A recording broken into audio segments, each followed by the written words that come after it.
তাদের যে অতীত ইতিহাস, সেই ইতিহাস আমরা সবাই খুব ভালো করে জানি। আগামীতে যেন পুরোপুরি তাদেরকে নির্মূল করা যায় রাজনৈতিক ভাবে, সেইভাবে আমাদেরকে কাজ করতে হবে। জামাত ইসলামের আমির তিনি বলছেন যে বিএনপি ইঞ্জিনিয়ারিং করে ক্ষমতায় এসেছে। আমি এটা তীব্র নিন্দা জানাচ্ছি, প্রতিবাদ জানাচ্ছি, এবং তিনি বা তার দল যে কখনোই সুস্থভাবে চিন্তা করেন না তার প্রমাণিত হয়েছে।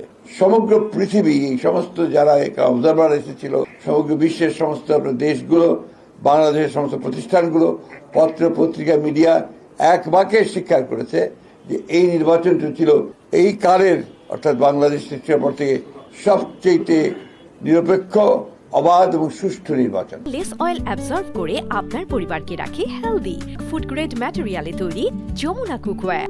এবং সেই সুষ্ঠু বিচারের মধ্য দিয়ে বিএনপি তার জনপ্রিয়তার মধ্য দিয়ে 213টি আসন লাভ করে সে সরকার গঠন করার সুযোগ পেয়েছে। জামাত ইসলামের আমিরের এই বক্তব্য আমি আবার আমার প্রত্যাখ্যান করছি, শুধু নয় নিন্দা জানাচ্ছি এবং ক্ষোভ প্রকাশ করছি। যাই হোক, যে কথা বলছিলাম যে আজকে বিভিন্নভাবে বিএনপির বিভিন্ন কর্মকাণ্ডের উপরে বিভিন্নভাবে আপনার প্রচেষ্টা চালানো হচ্ছে। ওই শক্তিটির পক্ষ থেকেই একটা আবার ধূম্রজাল সৃষ্টি করা, আবার একটা বিভেদ সৃষ্টি করা। 5ই আগস্টের পরে যে সুযোগ পেয়েছি বাংলাদেশে গণতন্ত্রকে প্রাতিষ্ঠানিক রূপ দেওয়ার, সেই প্রচেষ্টাকে নষ্ট করে দেওয়া, সুযোগকে নষ্ট করা, একটা ফ্যাসিস্ট শাসনের পায়তারা তারা করছে কিনা সেটা আমাদেরকে চিন্তা করতে হবে।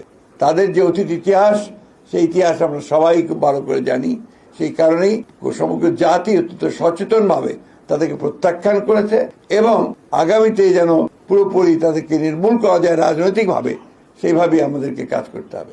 বাংলাদেশের রাজনৈতিক স্থিতিশীলতাকে বিনষ্ট করবার জন্য একটি পক্ষ প্রথম থেকেই প্রচেষ্টা চালিয়ে যায়। সে নির্বাচনের আগে থেকেই, তখনও আপনার অফুরন্ত মিথ্যাচার, প্রোপাগান্ডা, ফেক ইনফরমেশন, আপনার সোশ্যাল মিডিয়াকে অন্যায়ভাবে ব্যবহার করে, আপনার অনৈতিকভাবে ব্যবহার করে বিএনপিকে জনগণের কাছ থেকে সরিয়ে দেওয়ার একটা প্রচেষ্টা চলেছে, কিন্তু সেটা সক্ষম হয়নি, সফল হয়নি। এখনো আবার দেখেন যে সমস্ত কার্টুনগুলো করে তারা দিচ্ছে এবং সেগুলো নিয়ে যে প্রচেষ্টা তৈরি করছে, খুব স্পষ্টভাবে বোঝা যায় যে ওই শক্তি যা বাংলাদেশকে অস্থিতিশীল করতে চায় তাই এই কাজগুলো করছে। আমরা তীব্র নিন্দা জানাচ্ছি।